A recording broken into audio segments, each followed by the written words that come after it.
네, 오늘은 믿음과 율법에 관하여라는 제목으로 여러분과 함께 은혜를 나누려고 합니다. 지난 시간에 자유와 책임에 관하여라는 제목으로 설교를 했잖아요. 에리 프롬이라는 사람이 인간에게 무한한 자유가 주어지면 인간은 그 자유로부터 도피를 시도한다, 이렇게 말씀드렸죠. 그래서 이스라엘 백성들의 예를 들면서 이스라엘 백성들이 하나님께서 애굽에서 그들을 구해내셔서 자유를 주셨더니 그 감당할 수 없는 자유 때문에 이스라엘 백성들이 우상 숭배를 하고 우상 앞에 절을 하고 자신들의 자유를 스스로 포기해서 우상한테 팔아버렸다, 이렇게 말씀드렸습니다. 그러니까 하나님께서 다시 그 이스라엘 백성들을 바벨론의 노예로 팔아버려서 결국 자유를 뺏어버렸다, 이렇게 말씀드렸어요. 그게 이스라엘 백성들의 역사입니다. 자유는 반드시 책임이 따르는데 그 이스라엘 백성들이 그 사실을 몰랐기 때문이죠.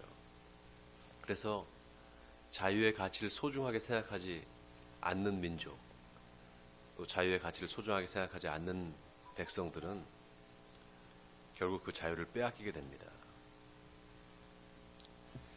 자, 이번 주 설교 제목이 믿음과 율법에 관하여라는 제목인데요.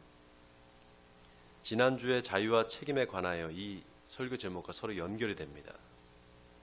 어떻게 연결이 되는가 하면은 이 자유와 책임이라는 게 믿음과 율법과 서로 매칭이 돼요. 그래서 자유는 믿음과 연관이 되고요. 그 다음에 책임은 율법과 연관이 됩니다. 아마 대충 무슨 얘기를 하려는지 아실 거예요. 이제 우리 성도님들은 다 똑똑하셔서 제가 이 척하면 다 아시는 줄 믿습니다. 맞나요? 네. 자유와 책임에 관하여 이것과 믿음과 율법에 관하여 이게 서로 연결이 되는데, 한마디로 말하면 자유에는 책임이 따르는 것처럼 믿음에는 율법이 따라간다, 이 말입니다. 아니, 목사님, 이 믿음과 율법이라는 게 서로 반대 아닙니까? 믿음의 율법이 따라가다니요. 좀 이상하네요. 혹시 여러분 중에 그렇게 의문을 품으실지 모르겠어요. 또 믿음과 율법의 관계니 뭐 이런 거 너무 어려워서 아유 참 이거 좀 쉽게 좀 설교를 하시지, 너무 어려운 거 아닙니까? 이렇게 좀 생각하실 분도 있을 것 같아요. 제가 좀 쉽게 설명을 할 테니까 여러분이 잘 들어보시기 바랍니다. 이 로마서에 특별히 믿음과 율법에 대한 이 부분이 사실 어렵습니다. 그리고 이걸 잘 이해할 필요가 있어요. 잘 이해하지 못하면은 신앙생활에 굉장히 어려움을 겪습니다. 자, 제가 좀 쉽게 설명을 해보겠습니다. 이제 법이 만들어지고 그 법이 공포가 되면은 모든 사람들이 다 그 법의 영향을 받게 되잖아요. 그러면서 어떻게 됩니까? 법을 어기는 사람들이 생기죠. 범법자가 나온단 말입니다. 그러니까 어떻게 돼요? 법은 자꾸 죄인들을 양산해내요. 어릴 때 그 시골에서 남의 밭에 참외를 서리를 하잖아요. 그러다 걸리면 어떻게 됩니까? 그 주인한테 꿀밤 한 대 맞고 그냥 좀 보상을 이렇게 해주면 된단 말이죠. 근데 지금 어때요? 참외밭에 들어가서 참외 하나 훔쳐 먹으면은 요즘에 CCTV가 다 있습니다. 그래서 걸리면은 바로 형법 몇 조에 의해서 절도죄가 돼요. 그러니까 뭐 보상을 해주고 그 차원을 떠나서 일단 형사법에 처벌을 받습니다. 그러니까 법은 죄를 규정하고 죄인을 이제 만들어내는 거죠. 율법도 마찬가지예요. 율법도 여러분 10계명의 제일 첫째 계명이 뭡니까? 제일 첫째 계명이 너는 나 외에 다른 신을 두지 말라잖아요. 두 번째 계명은 너를 위하여 새긴 우상을 만들지 말라. 자, 이거 안 지키면 어떻게 됩니까? 이거 안 지키면 죄인이 되는 겁니다. 그 전에는 뭐 다른 신을 섬겨도 상관이 없었어요. 그런데 이 율법이 반포된 이후에는 이제 다 죄인이 되는 겁니다. 우상 숭배를 하면 죄인이 되고 하나님 외에 다른 것을 섬기면 죄인이 되는 거예요. 자, 그럼 이 법이 누구한테 적용이 되는 겁니까, 지금? 이 10계명이 누구한테 적용이 되는 거예요? 이스라엘 백성들한테만 적용되는 거잖아요. 유대인들한테만. 자, 그런데 보세요. 사도 바울이 오늘 본문에 뭐라고 얘기하는가 하면 19절에 율법이 말하는 바는 율법 아래에 있는 자들에게 말하는 것이니 이는 모든 입을 막고 온 세상으로 하나님의 심판 아래 있게 하려 함이라. 온 세상으로. 그러니까 모든 사람들을 전부 다 하나님의 심판 아래 있게 하려 한다는 거예요. 뭐가 그렇게 하는가? 율법이. 그러니까 율법이 모든 사람들한테 다 적용된다는 거죠. 아니, 이스라엘 백성들한테만 적용돼야지 어떻게 다 적용됩니까?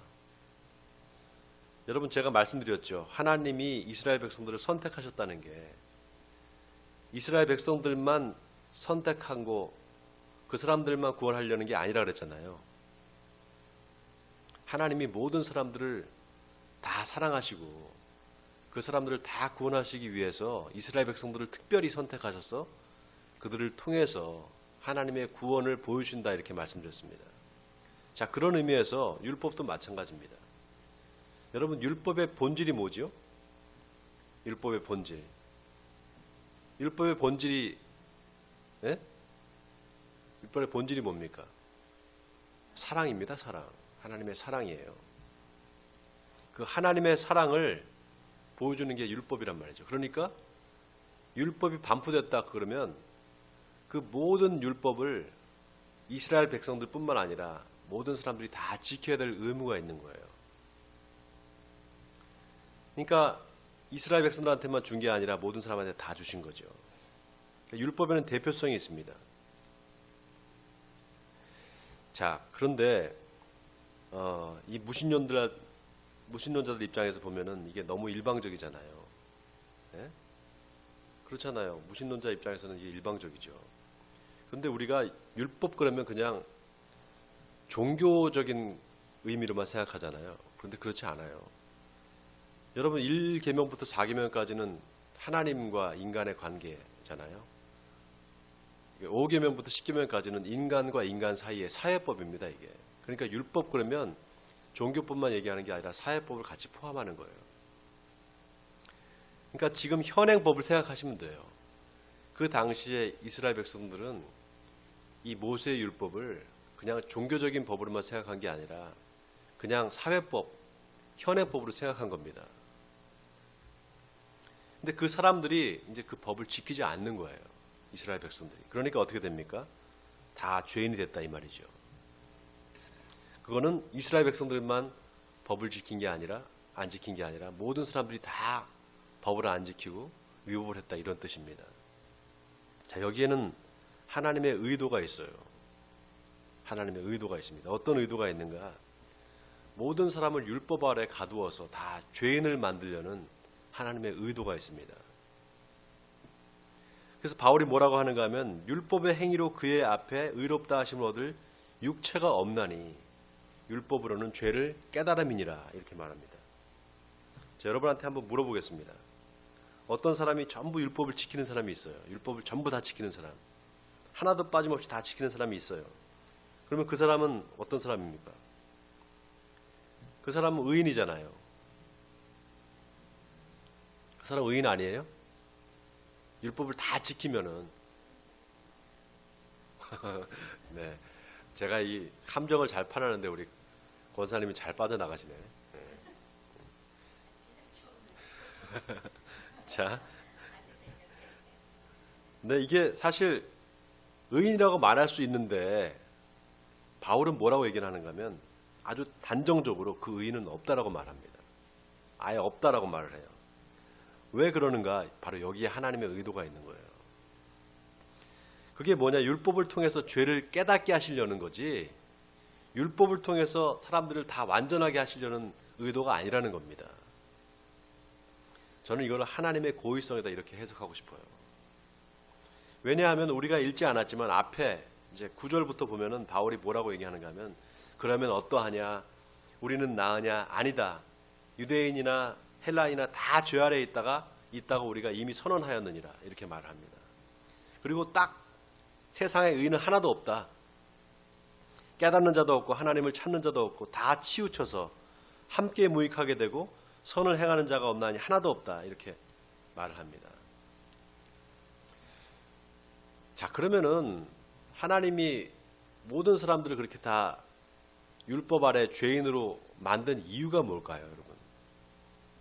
자, 그 이유가 21절에서부터 24절까지 나와 있어요. 자, 21절부터 24절까지 우리 같이 한번 읽겠습니다. 본문 21절에서 24절까지입니다. 시작. 이제는 율법 외에 하나님의 한 의가 나타났으니 율법과 선지자들에게 증거를 받은 것이라. 곧 예수 그리스도를 믿음으로 말미암아 모든 믿는 자에게 미치는 하나님의 의인이 차별이 없느니라. 모든 사람이 죄를 범하였음에 하나님의 영광에 이르지 못하더니 그리스도 예수 안에 있는 속량으로 말미암아 하나님의 은혜로 값없이 의롭다 하심을 얻은 자 되었느니라. 자, 여기 율법 외에 한 의가 나타났다.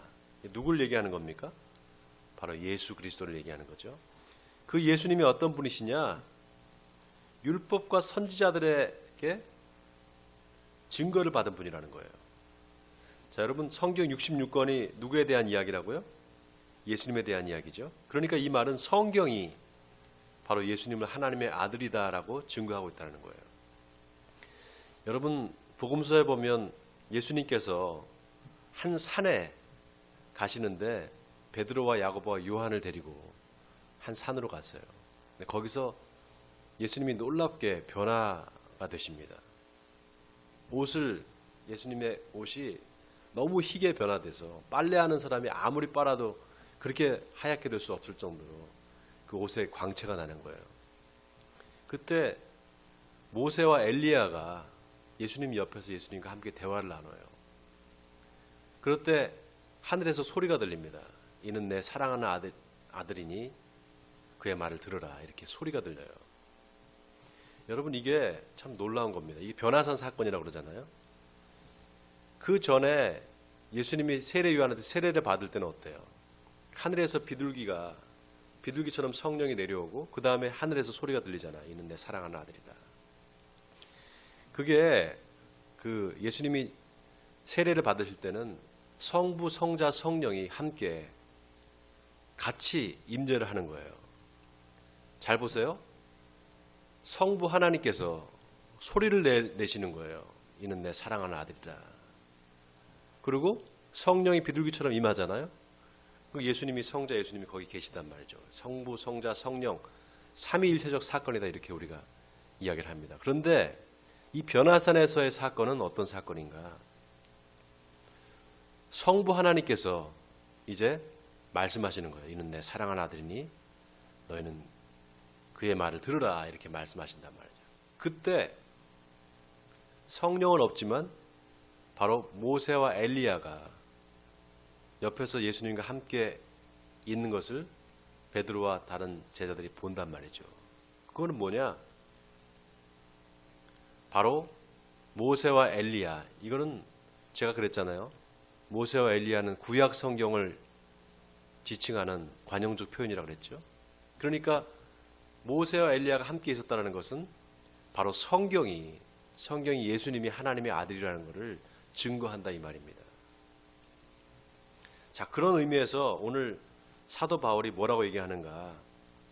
하나님의 한 의가 나타났다. 율법 외에. 근데 그가 누구냐? 바로 율법과 선지자들, 바로 성경이 증거하는 바로 그분이다. 이걸 지금 얘기하는 겁니다. 자, 갈라디아서 3장에서 사도 바울은 또 이렇게 말합니다. 그런즉 성경이 모든 것을 죄 아래 가두었으니 이는 예수 그리스도를 믿음으로 말미암는 약속을 믿는 자들에게 주려 함이다. 이렇게 말을 합니다. 성경이 모든 것을 다 죄 아래 가두었다는 거예요. 그런데 그 이유가 뭐냐? 바로 예수 그리스도를 믿음으로 말미암는 약속을 믿는 자들에게 주려 함이다. 이 말은 모든 사람을 다 구원하시기 위해서 하나님께서 일부러 사람들을 죄인으로 만드셨다 이 말입니다. 하나님이 아까 율법을 모든 사람에게 왜 주셨느냐? 죄인을 만들려고 오셨다 그랬잖아요. 거기에는 하나님의 의도가 들어있다 그랬죠. 그 의도가 뭐냐? 바로 모든 사람들을 다 죄인으로 만든 다음에 전부 다 심판하려는 것이 아니라 전부 다 예수를 믿음으로 말미암아 구원하시기 위해서 그렇게 하셨다 이 말입니다. 자, 그 예수 그리스도를 믿음으로 말미암아 모든 믿는 자에게 미치는 하나님의 의, 그 하나님의 의는 차별이 없다라고 오늘 사도 바울이 이야기합니다. 자, 여기 믿음으로 말미암는 하나님의 의, 사람의 의가 아니죠. 사람의 의가 아니라 하나님의 의입니다. 이 하나님의 의는 유대인이나 이방인이나 남녀노소나 민족을 초월해서 종교를 초월해서 모든 사람에게 다 그 효력이 미친다는 겁니다. 그러니까 어떻게 미치느냐? 이게 24절에 보니까 그리스도 예수 안에 있는 속량으로 말미암아 하나님의 은혜로 값없이 의롭다 하심을 얻은 자 되었느니라. 자, 예수님이 십자가에서 죽으심으로 말미암아 우리를 속량하셨다는 이 사실을 믿기만 하면 모든 사람이 다 구원을 받을 수 있다는 겁니다. 여러분 이거 아멘입니까? 그래서 누구도 자랑할 수가 없어요. 자기의 의를 자랑할 수가 없습니다. 오직 하나님의 의만이 우리를 구원할 수 있는 거예요.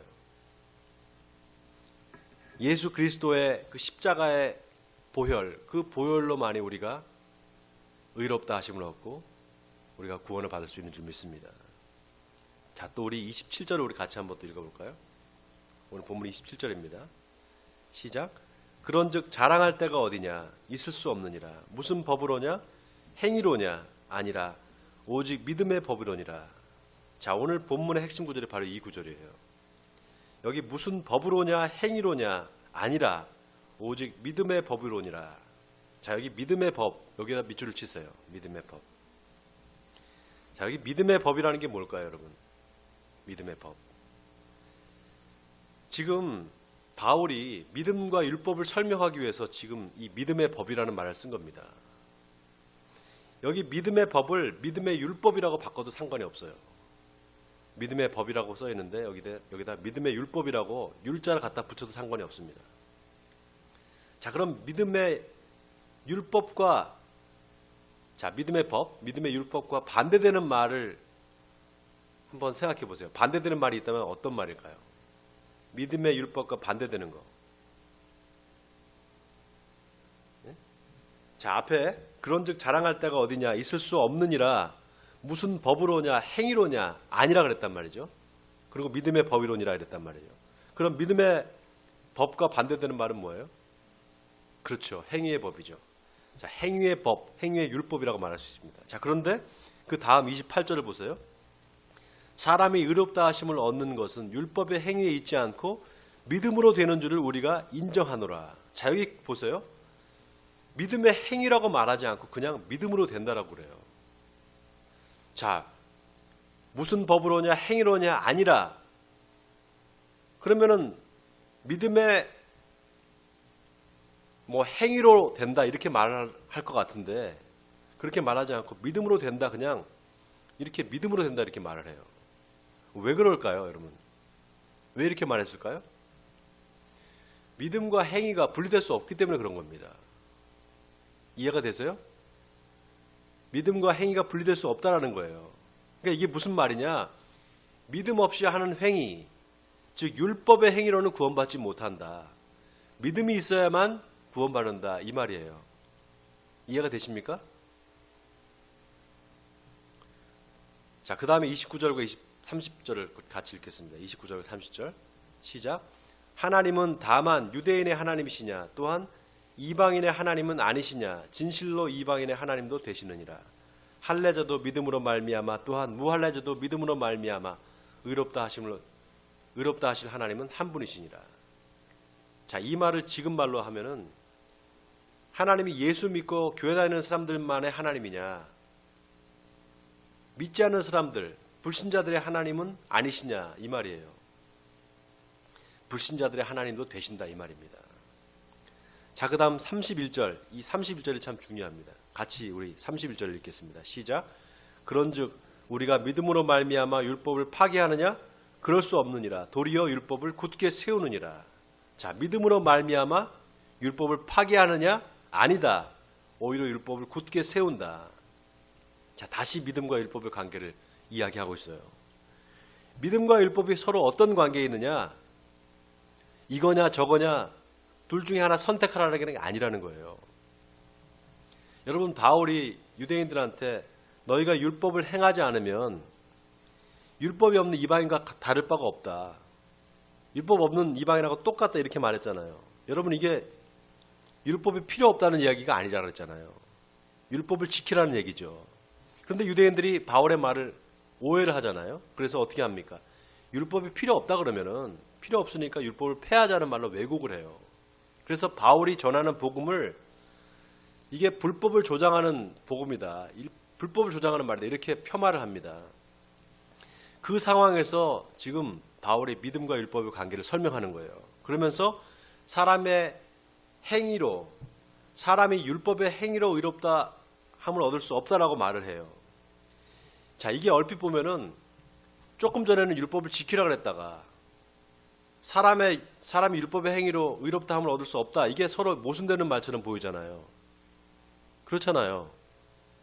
그런데 바울이 율법의 행위를 말한 것은 뭘 위해서 말한 것이냐? 유대인들이 율법이 있으면서도 지키지 않는 그 범법함, 그 범법의 죄를 고발하기 위해서 이야기를 하는 거예요. 그렇게 범법함을 고발하기 위하면 율법을 지키는 것을 의롭게 된다는 말이 아닙니다. 무슨 얘기인지 아시겠어요?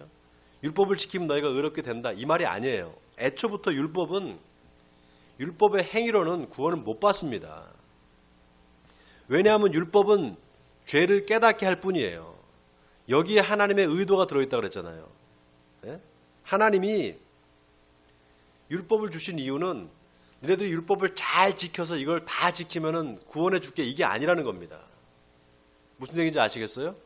율법을 주신 이유는 너희는 죄인이야. 죄인이라는 것을 깨달아야 돼. 이거를 위해서 율법을 주셨다는 겁니다. 자, 아까 바울이 그랬잖아요. 무슨 법으로냐? 행위로냐? 아니라 오직 믿음의 법이로니라 이렇게 말했어요. 자, 그러면 이 믿음의 법이라는 게 뭐냐? 예수를 믿고 거듭난 사람이 이제 자발적으로 율법을 지키려고 하는 것, 율법을 행하려고 할 때 그게 바로 믿음의 법입니다. 그때는 행위의 법이 아니라 믿음의 법을 따라서 하나님의 말씀을 순종하려는 마음을 가지고 율법을 지킨다는 거예요. 그러니까 바울은 예수 믿기 전의 율법과 예수를 믿고 난 다음의 율법을 분리합니다. 그리고 그 둘을 다시 하나로 묶어요. 예수님이 내가 율법을 폐하러 온 것이 아니라 완성시키러 왔다. 그 말씀과 연결이 되는 겁니다. 자, 이 믿음과 율법의 문제가 참 중요합니다, 여러분. 왜 중요한가? 우리가 예수를 믿고 하나님의 자녀가 되었다는 게 뭘 의미하는가? 한번 생각해 보라는 겁니다. 우리가 예수를 믿고 하나님의 자녀가 되었다는 것은 죄로부터 자유하게 되었다는 거예요. 죄에서 구원받고 자유인이 되었다는 겁니다. 그러니까 그 자유를 어떻게 됩니까? 우리가 누려야 돼요. 자유를. 그런데 이걸 누리지 못한단 말입니다. 많은 사람들이 이걸 누리지 못해요. 이게 문제입니다. 어떻게 하면 이 하나님이 주신 자유를 잘 누릴 수 있을까? 사도 바울이 오늘 본문에서 그 이야기를 하고 있는 거예요. 유대인들이 제가 말씀드렸잖아요. 하나님이 주신 자유를 잘 누리지 못했다고. 그래서 결국 어떻게 됩니까? 종으로 팔려간다 그랬잖아요. 우리도 똑같아요. 하나님이 주신 이 자유, 죄로부터 자유를 얻은 이 자유를 우리가 누리지 못하면 다시 우리는 율법의 종이 됩니다. 바울이 그 얘기를 하고 있어요. 지난주에 자유와 책임에 대해서 설교한 것과 연결이 되죠? 자, 똑같이 예수 믿고 신앙생활을 하는데 어떤 사람은 기쁨으로 하는 사람이 있는가 하면 어떤 사람은 마지못해서 하는 사람이 있어요. 왜 그러느냐? 이 믿음과 율법의 관계, 이 관계를 정확하게 이해하지 못했기 때문입니다. 여러분, 예수님이 하신 비유 중에 탕자의 비유가 있잖아요. 여러분 잘 아시는 비유죠. 탕자의 비유. 그 비유에 탕자 아들이 있고 그 다음에 큰 아들이 있잖아요. 이 둘째 아들만 탕자가 아니에요, 여러분. 큰 아들도 탕자입니다. 왜냐? 아버지하고 함께 있잖아요, 탕자가. 이 아버지, 큰 아들이. 그런데 그 아버지와의 관계가 깨져 있어요. 동생이 집 나갔다가 돌아왔을 때 그 큰 아들이 아버지한테 뭐라고 그럽니까? 나는 아버지 밑에서 시키는 대로 다 했습니다. 한 번도 아버지의 말을 어긴 적이 없습니다. 여러분 이상하지 않아요? 아들이 아버지한테 하는 얘기가 아니라 마치 종이 주인한테 하는 얘기 같아요. 아버지를 마치 주인처럼 생각하고 있는 거예요. 그러면서 나한테는 염소 새끼 한 마리 안 잡아주더니만 저 허랑방탕하게 아버지 재산을 다 탕진한 저놈한테는 잔치를 벌어줍니까? 이렇게 말하잖아요. 자, 여기 잘 보세요. 그 첫째 아들은 아버지를 마치 주인처럼 생각하는 거예요. 그러니까 아버지가 뭐라 그래요? 아니다. 너는 나와 함께 있지 않았느냐. 아버지께 다 네 건데 왜 그런 말을 하느냐, 이런 말을 한단 말이죠. 그러니까 뭡니까 지금 이 첫째 아들은 지금 뭐에 집착하는 거예요? 재산에 집착을 하는 거예요. 소유에. 내가 받을 것, 내가 받을 목, 거기에만 집착하는 거예요. 자기가 아버지의 큰 아들이라는 상속자라는 사실은 까맣게 잊어버리고 존재가 아닌 소유에 집착을 하는 겁니다. 동생도 마찬가지예요.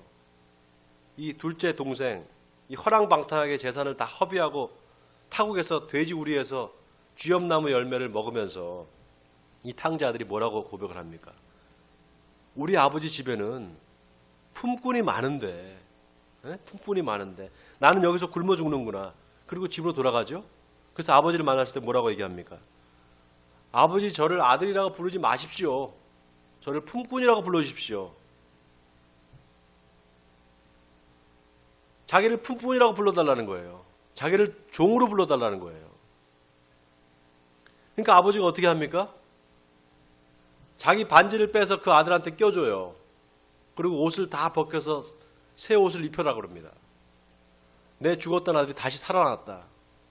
아들의 신분을 다시 회복시켜준단 말이죠. 여러분 이게 뭘 말하는 겁니까? 자기들이 자녀인데 자기들이 누군지를 모르는 거예요. 이 둘 다. 그러니까 사실 이 둘 다 탕자인 겁니다. 여러분 하나님의 자녀가 되었다는 게 무슨 뜻입니까? 존재가 달라지는 겁니다. 우리의 신분이 달라지는 거예요. 종에서 자유인으로 이제 아들로 신분이 상승되는 겁니다. 주종 관계가 아니라 이제 아들과 딸이 됐다는 거예요. 그런데 왜 자녀의 신분을 잃어버리고 자꾸 종처럼 사느냐 이 말입니다. 아버지를 두려워하고 겁내고 그럴 필요가 없는데 이거는 뭘 의미하는 거냐? 아버지에 대한 믿음이 없는 거예요. 아버지를 믿지 않는 겁니다. 아버지 집에 같이 살고 있으면서 아버지를 신뢰하지 않는 아들, 이 큰아들의 모습이 우리한테는 없는가? 이걸 한번 생각해 보라는 겁니다. 똑같은 설교를 들어도 어떤 사람은 그게 은혜가 아닌 율법으로 듣는 사람이 있습니다. 너 이거 해, 안 하면은 벌 받아, 이렇게 듣습니다. 그런데 어떤 사람은 내가 이걸 하면 하나님 아버지께서 기뻐하실 거야, 이렇게 듣습니다. 여러분 하나님은 우리한테 이거 안 하면 너 벌 줄 거야, 이렇게 절대 하지 않습니다. 성경에 그런 표현들이 물론 있습니다. 레위기나 신명기에 나오는 율법들이 있어요. 축복과 저주가 나옵니다. 그러나 거기에는 하나님의 사랑이 깔려 있어요. 하나님의 사랑이. 지난주에 자유와 책임에 대해서 이야기했는데 믿음과 율법도 똑같습니다. 자유가 믿음이라면 책임은 율법을 이야기하는 거예요. 이 둘의 관계를 잘 이해하는 것이 중요합니다. 자유에는 책임이 따른다 그랬잖아요. 자유가 방종으로 빠지면 어떻게 됩니까? 안 되잖아요. 자유가 방종으로 빠지지 않으려면 자신의 행동에 책임을 져야 되는 거예요. 똑같아요. 믿음에서 탈락하지 않으려면 율법이 따라가야 됩니다. 믿음과 율법의 관계도 똑같아요. 여러분, 우리가 예수를 믿고 신앙생활을 시작하면 자꾸 믿음 이전에 율법으로 돌아가려는 그런 습성이 있습니다. 우리한테. 하나님이 우리한테 죄사함의 자유를 주셨는데 자꾸 종으로, 율법의 종으로 다시 되돌아가려는 거예요. 마치 이스라엘 백성들처럼. 믿음의 법이 아니라 행위의 법을 쫓는다는 겁니다. 자, 그럴 때 어떻게 해야 되는가? 그럴 때 어떻게 해야 됩니까? 내가 누구인가? 예? 내가 누구인가? 내가 누구인가를 생각해야 됩니다. 나는 율법의 종이 아니라 나는 하나님의 자녀야. 하나님의 아들이고 딸이야. 내가 누군지 내 존재를 다시 한번 생각해 보라는 겁니다. 제가 제일 좋아하는 성경 구절이 있어요. 신구약 성경을 통틀어서 제가 제일 좋아하는 성경 구절이 요한복음 8장 32절입니다. 요한복음 8장 32절 여러분 잘 아시죠? 너희가 진리를 알지니 진리가 너희를 자유케 하리라. 진리를 모르면은 자유롭지 못하다는 거예요. 진리를 모르면 자꾸 의무감으로 뭘 하게 된다는 거예요. 자유를 누리지 못하고 뭔가에 얽매인다는 겁니다. 그런데 여러분, 이게 진리를 알지니 진리가 너희를 자유케 하리라, 이 말씀을 예수님이 누구한테 하셨는 줄 아세요? 바로 자기를 믿은 유대인들한테 이 말을 하셨다고 성경이 기록하고 있습니다. 자기를 믿은 유대인들. 여기서 유대인들은 어떤 유대인들인가? 유대교를 믿는 유대인들이에요. 종교인들을 얘기하는 겁니다. 그러니까 예수를 믿어도 유대인들이 자꾸 다시 율법으로 돌아가려는 그런 습성을 자꾸 갖고 있었다는 거예요. 이게 하나님의 자녀가 이제 됐는데 자꾸 다시 종처럼 살려고 한다는 겁니다. 여러분 중에 혹시 신앙생활이 짐처럼 느껴지시는 분이 계십니까? 신앙생활이 즐거움이 아니라 의무감이 돼서 감사와 기쁨이 사라져버리고 그냥 마지못해서 신앙생활을 하십니까? 그럼 내가 누구인가, 어떤 존재인가를 다시 생각하시기 바랍니다. 사랑하는 성도 여러분, 저와 여러분은 종이 아니라 하나님의 자녀입니다. 자녀는 아버지 안에서 아버지의 모든 걸 누릴 수 있는 특권이 있는 사람들입니다. 원하기는 저와 여러분의 신앙생활이 기쁨과 감사가 넘치기를 주님의 이름으로 축원드립니다. 그래서 하나님 앞에서 늘 기쁨과 감사의 생활을 하시는 여러분 되시기를 예수님의 이름으로 간절히 축원드립니다.